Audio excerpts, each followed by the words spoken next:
My parents reappeared after years of silence with a letter demanding I carry my golden sister's baby, but they never expected what I did next. Growing up, it was always clear that my sister, Mary, was the favorite. She's 2 years older than me, 33 now, and it was like she could do no wrong in my parents' eyes. I mean, she was the classic golden child. My mom would go on and on about how pretty she was, how athletic, how smart. Basically, she was everything they ever wanted. They'd even call her their golden apple or baby pie. Meanwhile, I always felt like I was in the background, like an afterthought. I was born 2 years after Mary, and let's just say I was not part of the plan. My parents didn't hide the fact that I was a surprise. On top of that, I was born premature with a heart condition. The whole situation with my health became another reason for them to treat me differently. I was in and out of hospitals my entire childhood, and every time, they'd make these passive-aggressive comments about how much money I was costing them. I can't even count how many times my mom would say something like, "We'd be better off if we didn't have these medical bills." It always made me feel like a burden. But here's the thing, they didn't even pay for most of it. My grandparents covered everything that insurance didn't, but somehow, my parents still held it against me. Looking back, I don't think they ever forgave me for being born with a heart condition. It's like they were resentful that I was an imperfect child or something. And while they were busy treating me like a drain on their resources, Mary was getting treated like royalty. She got all the praise, all the attention. She was the star athlete, always the pretty one, and they acted like she was some sort of blessing from the heavens. But it wasn't just my parents. Mary herself played into this whole thing too. She knew she was the favorite, and she took full advantage of it. She was mean to me, like straight up bullying me, and my parents just shrugged it off. I remember one time she shoved me down the stairs because I accidentally touched her school project. I had a bruise on my back for weeks. My mom's reaction? She told me to be more careful around Mary's things. It was like I was invisible unless I was causing them a problem. It was lonely growing up like that. You'd think having an older sister would mean we'd be close or something, but no. She didn't want anything to do with me unless it was to make fun of me or blame me for something. And my parents just let it happen. It wasn't like they didn't see what was going on, they just didn't care. Mary was perfect in their eyes, and I was just there. School was my only escape, but even then, it wasn't easy. My health issues meant I missed a lot of days, so I was always behind. And of course, Mary would get straight A's and go to all her sports practices while I struggled to keep up. My parents never missed a game or a school event for Mary, but for me, they barely showed up to anything. One time, I got an award for a short story I wrote, and I begged them to come to the ceremony. They didn't. They said they were too busy with Mary's soccer game. It wasn't just the big stuff either. It was the little things too. Like every year for our birthdays, Mary would get these big, elaborate parties. She had themes, decorations, and tons of friends over. My birthdays were always smaller, quieter. I didn't even get a real party half the time. They'd just say, "Oh, we'll do something next weekend," and then forget about it. The worst part was seeing how happy my parents were when they were around Mary. It was like they became different people. They smiled more, laughed more. When it was just me and them, there was this weird tension, like they didn't really know how to act around me. By the time I was in high school, I had learned to just keep my head down. I didn't want to rock the boat. Mary was already doing well for herself. She was on track to go to a great college, and she had tons of friends. Me? I just wanted to get through each day without feeling like a failure. But even that was hard when my parents constantly compared us. "Why can't you be more like Mary?" they'd say. "She's doing so well. You should try harder." It felt like no matter what I did, it wasn't enough. Even when I did something right, like getting good grades or doing well in a school project, they just brushed it off. But the minute I made a mistake, they'd be all over me. I remember getting a C in math one time, and my mom flipped out. She acted like I had ruined my entire future. Meanwhile, Mary could get away with anything, and they'd just laugh it off. It was exhausting, always being second best. I never felt like I could be myself around my family because I knew they didn't really care about me. They cared about the version of me that didn't exist, the one who didn't have a heart condition, who wasn't always sick, who could keep up with Mary. But that wasn't me, and it never would be. The real breaking point for me came when I graduated high school. I was so done with the whole situation. I just wanted to get out. I begged my grandparents to help me go to college far away from home. I didn't care where, I just needed to get as far from my family as possible. My grandparents, bless them, were the only ones who ever really supported me. They paid for my college, and I went several states away. I can't even describe how good it felt to finally leave. For the first time in my life, I wasn't living in Mary's shadow. I could just be me without constantly being compared to her or reminded of how much I was costing my parents. Looking back, it's wild to think about how much they messed with my head. I spent so many years thinking I wasn't good enough, that I was a burden. But now, I see it for what it was, just messed up favoritism that they tried to pass off as normal. But even though I escaped, the damage was done. It took years for me to shake off the feeling that I wasn't worth anything. Even now, there are moments where I doubt myself, where I wonder if maybe they were right about me all along. But then I remind myself that it wasn't my fault. It never was. After I left home for college, things really started to change for me. It felt like a weight had been lifted off my shoulders. Being away from my parents and Mary was honestly the best thing I could have done for myself. It gave me a chance to start over without all the crap that came with being the unwanted child. I was finally free to be my own person. College was where I met Greg, my husband. I remember the first time we met. It was during one of those awkward icebreaker events in the dorms. I wasn't expecting much, but there he was, just being his genuine, kind self. He wasn't like anyone I had met before. Greg didn't care about appearances or what I could do for him, which was so refreshing after a lifetime of feeling like I wasn't good enough for anyone, especially my own family. Greg and I clicked instantly. He was patient with me, which was something I wasn't used to. He listened when I talked about my childhood, about how I always felt like I was in the background, and he didn't judge me for it. He just made me feel, for the first time, like I was worth something, like I actually mattered. He made me feel beautiful too, which was another thing I wasn't used to. Growing up, I was constantly compared to Mary, who was always the pretty one. I was never good enough in that department, or at least that's what I was told. With Greg, I didn't feel like I had to compete with anyone. He loved me for who I was, and for the first time in my life, I started to believe that maybe I wasn't as worthless as my parents made me feel. After we graduated, Greg proposed, and of course, I said yes. It wasn't long before we started planning the wedding, and Greg's family was super supportive. They were thrilled about the whole thing and offered to help pay for the wedding. My family, on the other hand, not so much. When I told my parents I was getting married, they didn't even pretend to be happy for me. My mom straight up said, "We just spent a fortune on Mary's wedding last year, so don't expect us to contribute." It was like I wasn't even their daughter. I tried not to let it get to me, but it still hurt. I mean, it wasn't like I was asking them for anything extravagant. I just wanted them to show up, to care, to be there for me. But they couldn't even do that. They didn't come to the wedding, not my mom, not my dad, and definitely not Mary. They didn't even send a card, nothing. It was like I didn't exist to them anymore, which, honestly, wasn't that different from when I was growing up, but I was determined not to let it ruin my day. Greg's family was there, and they were amazing. They made me feel like I was part of something real, like I finally had the family I'd always wanted. Greg's mom even helped me pick out my wedding dress, which was such a small thing, but it meant the world to me.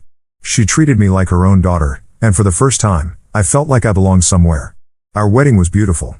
It wasn't some huge, fancy event like Mary's, but it was perfect for us.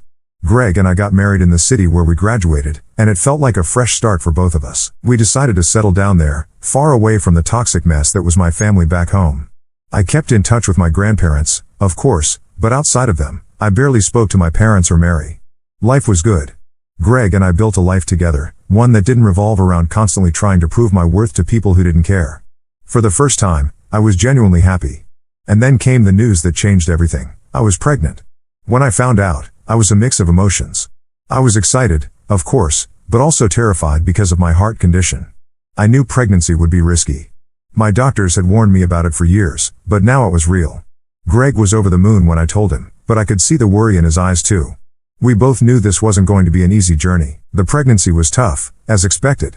There were complications almost from the start, and my doctors advised me to terminate early on, saying it could be fatal for me. But I couldn't do it. I couldn't bring myself to go through with it. Greg supported my decision, even though he was scared out of his mind. We both were. The months that followed were the hardest of my life. I was in and out of the hospital constantly, being monitored. The strain on my heart was intense, and there were days where I wasn't sure if I'd make it. But despite all the odds, I did. We both did. My son was born healthy, and I managed to survive, though barely. The doctors were clear. They told me in no uncertain terms that I couldn't risk having another child. My heart just couldn't handle it again. And Greg and I agreed. We were happy with our little family, and we didn't want to push our luck. Looking back, I don't know how I made it through that time without losing my mind. The whole experience was terrifying, but Greg was my rock through it all.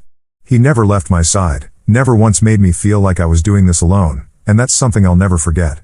He's been the one constant in my life, the one person who's always had my back. After our son was born, things were quiet for a while. We were focused on raising him and just enjoying our life together. It wasn't easy, but it was ours, and that was enough for me. I had finally built something good, something that wasn't tied to all the pain and rejection I grew up with. It wasn't perfect, but it was mine. After a few years of just living our lives quietly, something I didn't think would happen happened. We moved back to my hometown. It wasn't really by choice, though. My grandpa's health had started to go downhill fast, and he was the one person from my family I actually cared about. He was getting older, and the last thing I wanted was for him to pass without me being close by, you know? So, Greg and I talked it over, and we decided to move back just to be near him. I wasn't thrilled about being back, not going to lie. The thought of being around my parents and Mary again was enough to make me nervous. I knew how things were when I left, and I wasn't expecting any miracles in the years that passed. But I didn't want to regret not being there for my grandpa, and that was more important to me than dealing with old family drama. When we first got back, I tried to keep my distance. We moved into a place on the other side of town, far enough that we didn't have to see my family unless we wanted to. I figured I'd just visit my grandparents, check in on them, and avoid my parents as much as possible. That was the plan, at least. But of course, nothing ever goes as planned when it comes to family, does it? From the moment we got back, my parents and Mary were acting different, like really different. All of a sudden, my mom was calling me, asking how I was doing, telling me how proud she was of everything I had accomplished. I mean, where was all this when I was growing up? It was like they had suddenly decided to flip a switch and become the loving family they never were. My dad would send texts every few days, asking how Greg and I were settling in. Even Mary, who had always treated me like I was beneath her, was suddenly super nice, making an effort to chat with me whenever we bumped into each other. I wasn't buying it, though. You don't go from being treated like crap your whole life to suddenly being the favorite child just because you moved back home. There was something off about the whole situation, but I couldn't put my finger on it. Part of me wanted to believe that maybe they had changed, that maybe they realized how horrible they had been, and this was their way of making up for it. But deep down, I knew better. Years of that kind of treatment don't just disappear overnight. I talked to my grandma about it, and she told me to give them a chance, that maybe they did miss me. I don't know, maybe they did. I was willing to keep an open mind, but I wasn't about to let my guard down completely. Then, 2 weeks after we moved back, my parents invited us over for dinner. Now, I've been to enough family dinners with them to know that it's usually not just about food. There's always some kind of agenda. But Greg convinced me that maybe it was just a nice gesture, maybe they were trying to reconnect or something. So, against my better judgment, we went. When we got to their house, everything seemed normal at first. My mom made her famous lasagna, which was one of the few things I actually missed from growing up. We sat around the table, making small talk, and I could almost fool myself into thinking it was just a normal family dinner. But then, halfway through the meal, Mary said she had a surprise for me.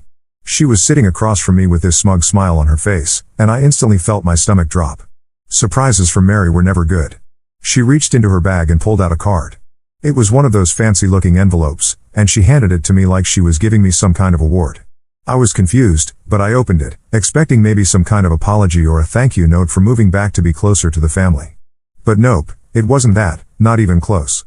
Inside was a letter congratulating me for becoming her future baby's carrier.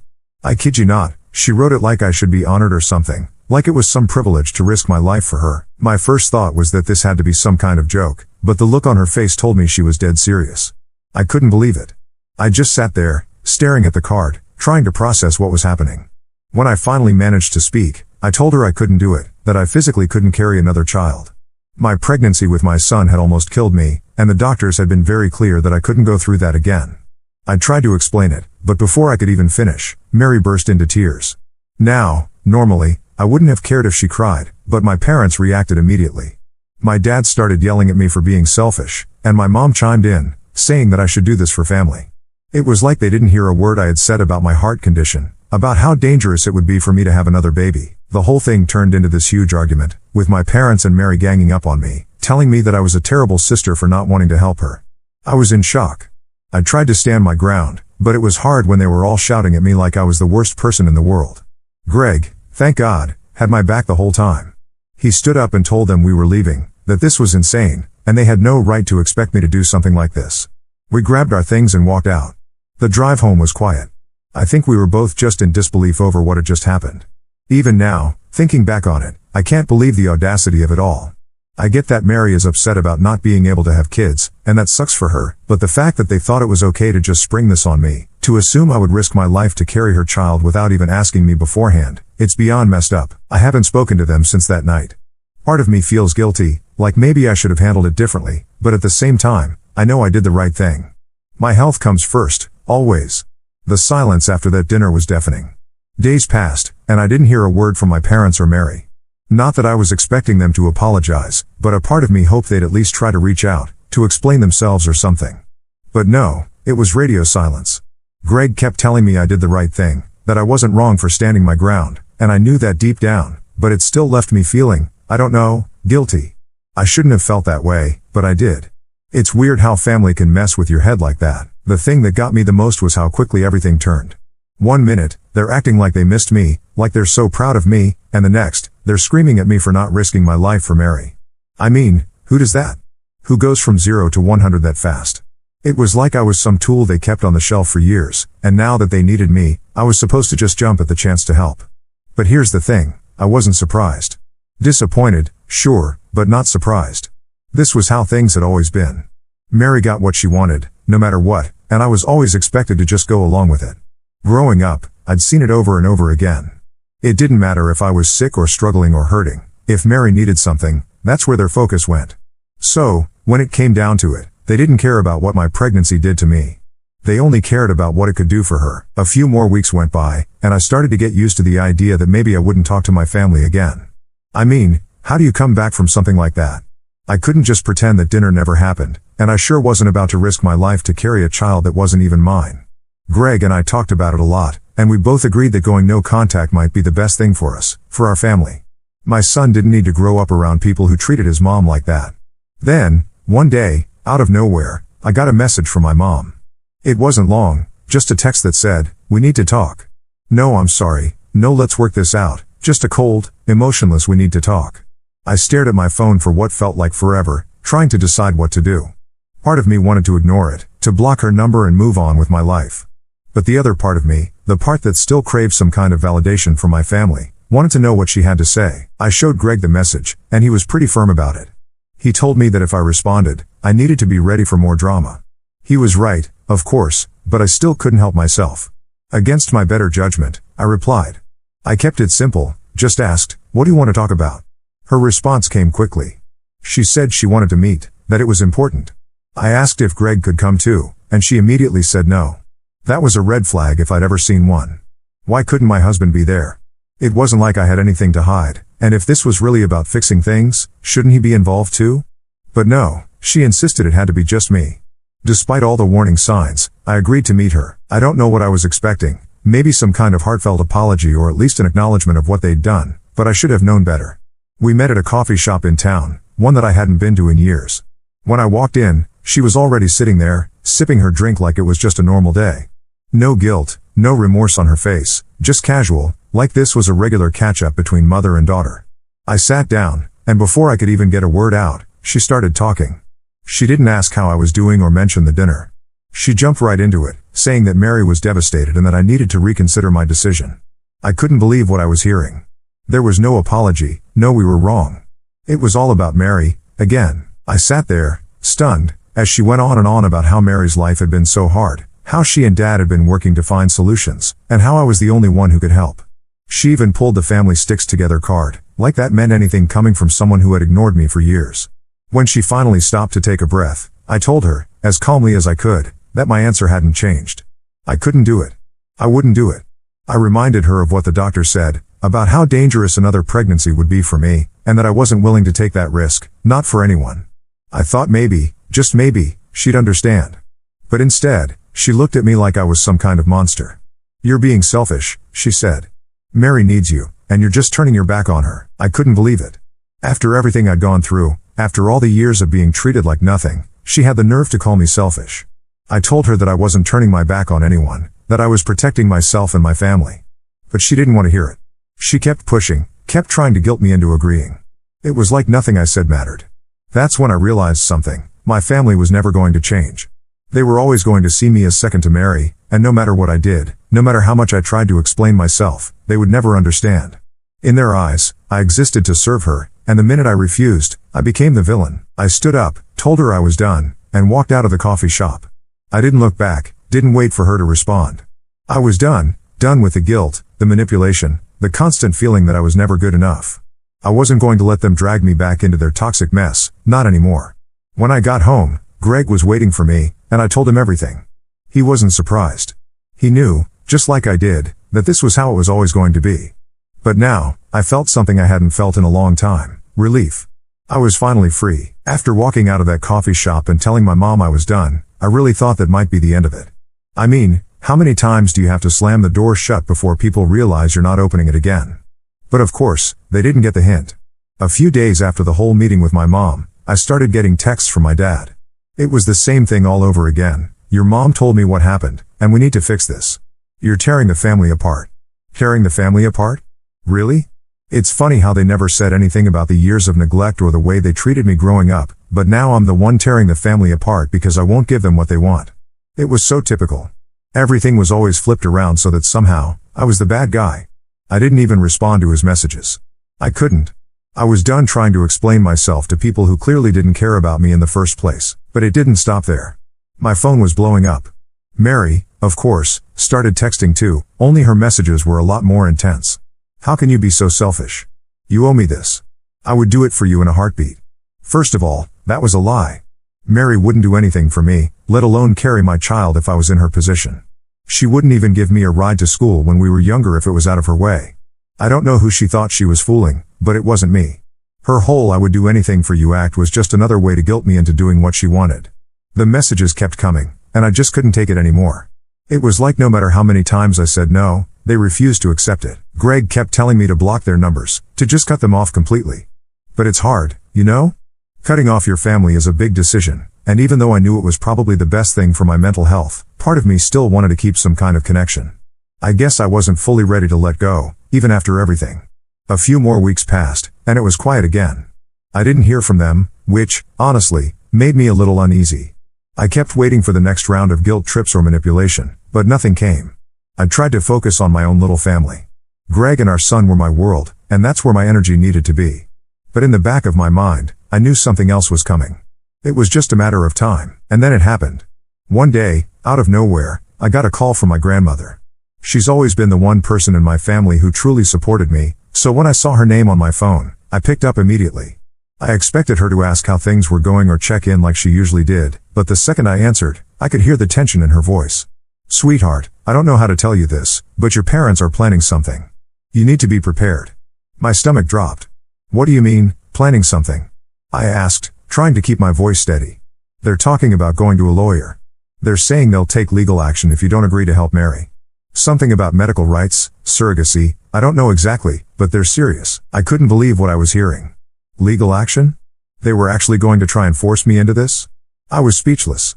My grandmother went on, telling me that she overheard them talking about how they had a case, how they thought they could convince a judge to make me their last option since Mary couldn't have children on her own. I didn't know whether to laugh or cry. This was beyond anything I could have imagined. They really thought they could take me to court and make me carry Mary's baby. The idea was so ridiculous, but at the same time, terrifying. I mean, who thinks like that? Who goes that far? I thanked my grandma for telling me, and we hung up. I sat there, staring at my phone, just trying to process everything. I felt a mix of anger, disbelief, and pure frustration. How had it come to this? How did my own family turn into people who would try to legally force me to risk my life for my sister? That night, I told Greg everything. He wasn't surprised. Angry, yes, but surprised, no. He knew, as well as I did, that this was just another way for them to control me, to make me feel like I owed them something. But I didn't owe them anything, not anymore. Greg suggested we contact a lawyer, just to be safe. Even though it seemed insane, we needed to be prepared for whatever they might try. So, we did. We met with a lawyer a few days later, and I explained the whole situation. The lawyer was amazing, understanding, but also ready to fight for us if it came to that. She reassured me that there was no way they could force me into being a surrogate, especially with my medical history.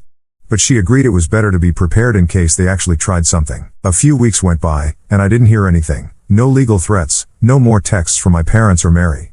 It was like they had finally backed off. But I knew it wasn't over. The damage had been done. I couldn't go back to pretending like everything was fine. They had shown me who they really were, and there was no coming back from that. One day, out of the blue, I got a final message from my mom. It was short and cold, just like before. "We're disappointed in you. You've let the family down." That was it. No explanation, no further guilt trip, just that one last punch to remind me of how they really felt. I stared at the message for a while, feeling the sting of it. But then, I realized something. I didn't care anymore. I wasn't disappointed in myself. I wasn't the one who had failed. They had let me down my entire life, and this was just the final chapter in a long, painful story. I blocked their numbers after that. It wasn't easy, but it was necessary. Greg and I decided that, for the sake of our son and our own sanity, we needed to move forward without them. They weren't going to change, and I wasn't going to sacrifice myself for people who didn't care about me. It's been a few months now, and life is quieter. I still think about them sometimes, but not with sadness, more like relief. Relief that I'm finally free from their expectations, their manipulation, and their control. I have my own family now, and that's all I need.